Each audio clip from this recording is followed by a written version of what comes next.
This is what happened in my country when it's midnight.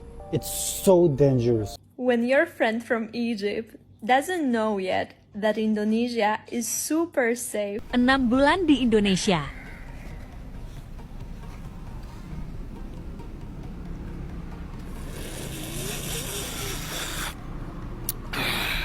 Enak banget anjing.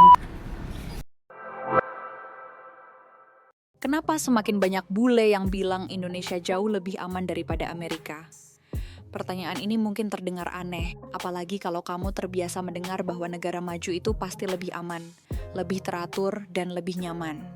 Tapi nyatanya, di luar sana, semakin banyak warga asing, terutama dari negara-negara barat, yang justru menemukan rasa tenang, damai, bahkan rasa pulang ketika berada di Indonesia. Bukan tanpa alasan.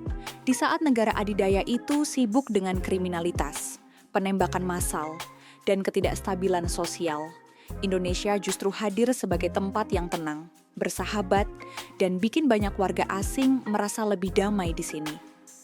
Apa benar Indonesia kini jadi semacam surga baru bagi mereka? Mari kita kupas pelan-pelan.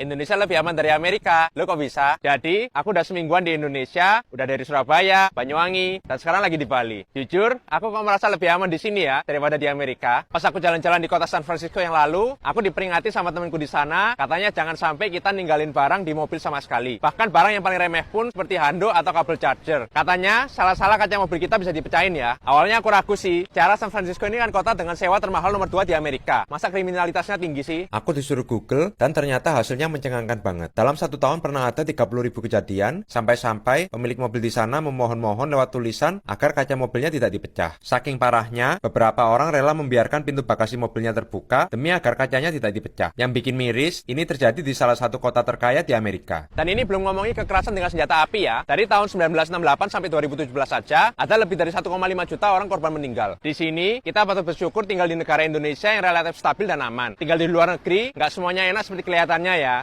Amerika Serikat dikenal dunia sebagai negara maju, teknologi tinggi, dan pusat hiburan dunia. Tapi di balik gemerlapnya ada sisi kelam yang tidak bisa disembunyikan, tingginya angka kejahatan bersenjata. Data dari Gun Violence Archive mencatat ribuan kasus penembakan setiap tahun.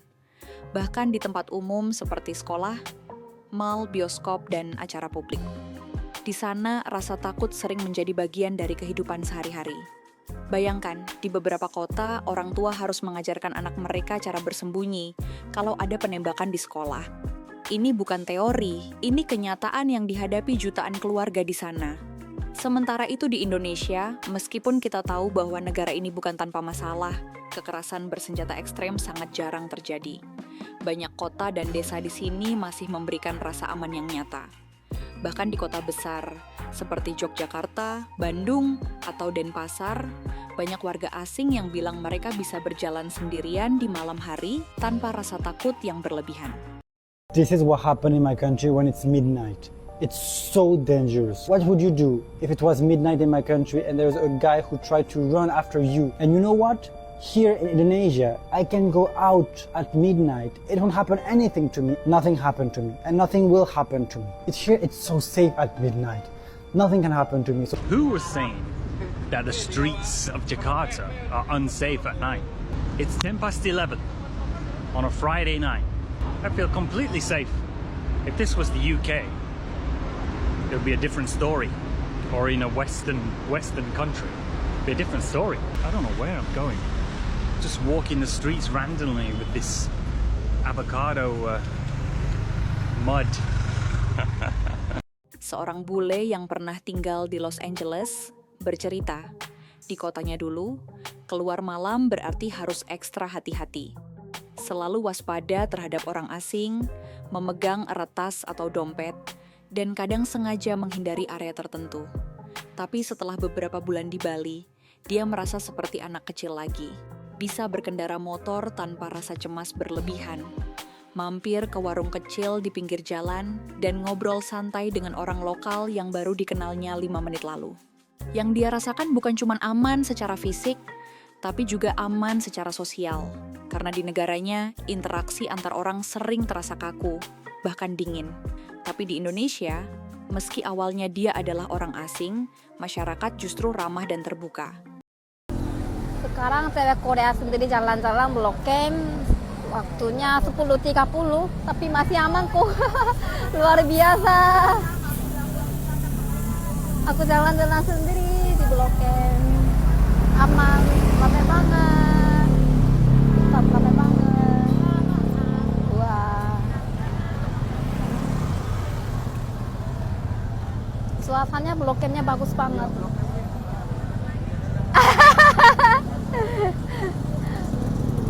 When your friend from Egypt doesn't know yet that Indonesia is super safe,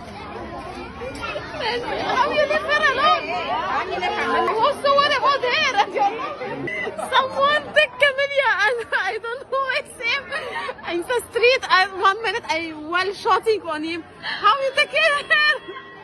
Arinika just laughing.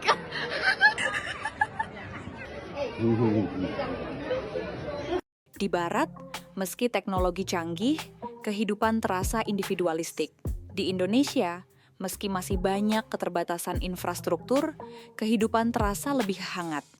Inilah kontras yang membuat banyak bule jatuh cinta dan merasa lebih aman di sini. Aman bukan hanya berarti tidak ada kejahatan, tapi juga aman secara emosional dan sosial. Mungkin karena kita terbiasa hidup di sini, jadi nggak sadar bahwa rasa aman seperti ini bukan hal yang umum di banyak negara.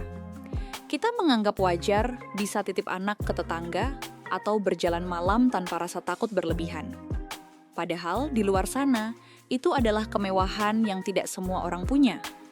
Some people ask if Indonesia is a dangerous country. I would say that for the most part, Indonesia is a quite safe country, as long as you know what not to do. Not all foreigners know this. I'm going to tell you one of the most dangerous things you can do in Indonesia. And I'm going to need the help of Indonesian people in the comments to back me up on this and also explain why this is so dangerous. Because it's not something I fully understand myself yet, but it's a rule I know not to break. And that rule, the number one rule to never break, that all Indonesians know but foreigners don't know is jangan mandi malam-malam. 1 bulan di Indonesia.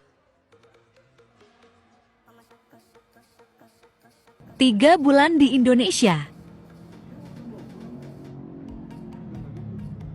6 bulan di Indonesia.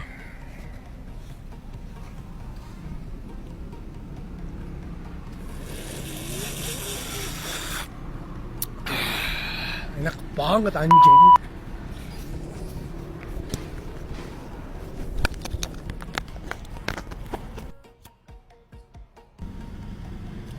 Wah, enak poliki. Dunia perlahan mulai membuka mata bahwa keamanan bukan sekadar angka statistik. Keamanan juga soal rasa. Rasa yang ditemukan banyak bule di Indonesia. Bukan karena Indonesia sempurna, tapi karena Indonesia punya sesuatu yang sedang hilang dari dunia. Ketenangan, kehangatan, dan harapan. Indonesia memang punya tantangan sendiri. Kemacetan, birokrasi, masalah lingkungan. Tapi di tengah semua itu, ada nilai-nilai sosial yang membuat banyak orang merasa aman dan diterima. Dan mungkin, itulah yang membuat bule-bule ini enggan pulang. Jadi menurut kamu, kenapa banyak bule bisa jatuh cinta sedalam ini pada Indonesia? Tulis pendapatmu di kolom komentar, karena cerita ini belum selesai kalau kita belum dengar pandanganmu.